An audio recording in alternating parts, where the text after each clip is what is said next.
ఘోరంగా ఉన్న చూడండి. నాగారం భూములపై జోక్యం చేసుకోవద్దు, పిటిషనర్కు ఫోన్ చేసిన కానిస్టేబుల్ను హెచ్చరించిన హైకోర్టు. రంగారెడ్డి జిల్లా మహేశ్వరం మండలం నాగారం గ్రామంలోని సర్వే నెంబర్లు 181, 182, 194, 195లోని వివాదాస్పద భూముల వ్యవహారంలో జోక్యం చేసుకుంటే సస్పెన్షన్కు గురవుతారని పోలీసులను హైకోర్టు హెచ్చరించింది. పిటిషనర్ను బెదిరించడం, కేసును ఉపసంహరించుకోవాలంటూ ఒత్తిడి తేవడం వంటి చర్యలకు పాల్పడితే కఠిన నిర్ణయాలు తీసుకోవాల్సి ఉంటుందని తేల్చి చెప్పింది. అసలు ఇక్కడ కోర్టే పోరాటం చేస్తుంది ఒక రకంగా చెప్పాలంటే. ఈ 181, 182, 194 అండ్ 195లో ముఖ్యంగా ఈ 194 అండ్ 195 సర్వే నెంబర్స్లో 26 మంది ఐఏఎస్ ఐపీఎస్లు నవీన్ మిట్టల్ సహకారంతో భూములు కొన్నారు. ఆ భూములకు కనీసం దారి కూడా లేదు. దారి లేని భూములను కొన్నారు నవీన్ మిట్టల్తో సహా. నవీన్ మిట్టల్ కూడా అరెకరంగా కొన్నాడు. సోమేష్ కుమార్, నవీన్ మిట్టల్, మాజీ డీజీపీ మహేందర్ రెడ్డి, సౌమ్య మిశ్రా, స్వాతి లక్రా, ఇట్లా చాలామంది ఐఏఎస్ ఐపీఎస్లు ఈ 26 ఎకరాల భూమిని కొనుగోలు చేసి ఎలక్షన్లకి ముందు. ఇది భూదాన్ ల్యాండ్ అన్నది ఆ పిటిషనర్ యొక్క వాదన. మనం కూడా లాస్ట్ 1 వీక్ బ్యాక్ చాలా క్లియర్గా ఒక వీడియో చేయడం జరిగింది దీని మీద.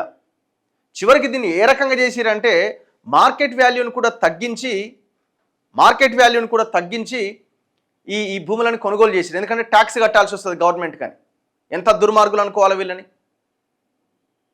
26 మంది ఐఏఎస్ ఐపీఎస్లు చట్టాన్ని, రాజ్యాంగాన్ని కాపాడాల్సిన అధికారులే గవర్నమెంట్ భూములను కబ్జా పెట్టిరంటే ఏం మనుషులు వీళ్ళు? దాదాపు 194లో 300 ఎకరాలు, 195లో 300 ఎకరాల భూమి ఉన్నది. ఇది రాత్రికి రాత్రి 2023లో ఒక వ్యక్తి పేరు మీదకి వచ్చేస్తుంది. చాలా వాడి నుంచి వీళ్ళందరూ కొనేస్తారు. అయితే చివరికి ఏంటంటే ఎవరైతే ఆ హైకోర్టులో పిటిషన్ వేసారో వాళ్ళని బెదిరిస్తున్నారట, నువ్వు తప్పుకోవాలి పిటిషన్ నుంచి అని. మరి గవర్నమెంట్ ఏం చేస్తుందండి? అసలు నాగారం భూములపైన విచారణ కమిషన్ వేసేలా ప్రభుత్వానికి ఆదేశాలు జారీ చేయాలని పేర్కొంటూ పడమటి తాండాకు చెందిన వడిత్య రాములు హైకోర్టులో పిటిషన్ వేసిన విషయం తెలిసిందే. సర్వే నెంబర్ 194లో తన 10 ఎకరాల భూమిని అక్రమంగా బదలాయించుకున్నారని రాములు ఆరోపించారు. మహేశ్వరం పోలీస్ స్టేషన్కు చెందిన కానిస్టేబుల్ వెంకటేష్ తనకు ఫోన్ చేసి బెదిరిస్తున్నారని, ఆధార్ కార్డు పట్టుకొని పోలీస్ స్టేషన్కు రావాలని లేదా అరెస్టు చేస్తామంటున్నారని పేర్కొంటూ హైకోర్టులో మరో పిటిషన్ వేసింది. దీనిపైన విచారణ చేపట్టిన జస్టిస్ కె లక్ష్మణ్ ధర్మాసనం బెదిరించిన కానిస్టేబుల్ వెంకటేష్ను మంగళవారం ధర్మాసనం ముందు హాజరు కావాలని ఆదేశించింది.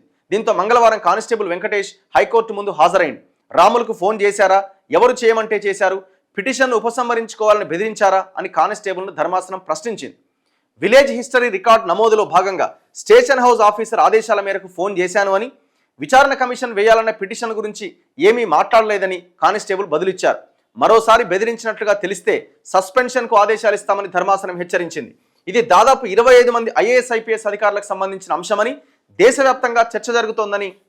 అయితే హైకోర్టు జడ్జి కానిస్టేబుల్ ముందు నిలబెట్టి అడిగిండట, నువ్వు ఫోన్ చేసినావా ఆ పిటిషనర్కి అంటే ఫోన్ చేసిన. ఎందుకు ఫోన్ చేసినావు? నాకు మా బాస్ చెప్పిండు ఫోన్ చేసిన. ఇంకొకసారి కనుక ఫోన్ చేస్తే నీ మీద సస్పెండ్ చేసి పడేస్తానని చెప్పిందట. అంటే ఎంత దారుణం ఇది! గవర్నమెంట్ ల్యాండ్, సివిల్ డిస్ప్యూటు, పోలీసులు ఫోన్ చేసి నువ్వు పిటిషన్ ఉపసంహరించుకోవాలి. అరే మీరు ఏమన్నా కనీసం అన్న ఉందా? ఇదేమన్నా మీకు కనీసం జ్ఞానం ఉందా, బుద్ధి ఉందా? కోర్టే ఒక రకంగా చెప్పాలంటే ప్రభుత్వం కూడా చేష్టలుడికి చూస్తున్నది ఈ పర్టికులర్ కేసులో. తెలంగాణ హైకోర్టే పోరాటం చేస్తుంది భూమిని రక్షించాలి అని. మరి రేవంత్ రెడ్డి ఎందుకు సైలెంట్గా ఉన్నాడో అర్థం కావట్లే.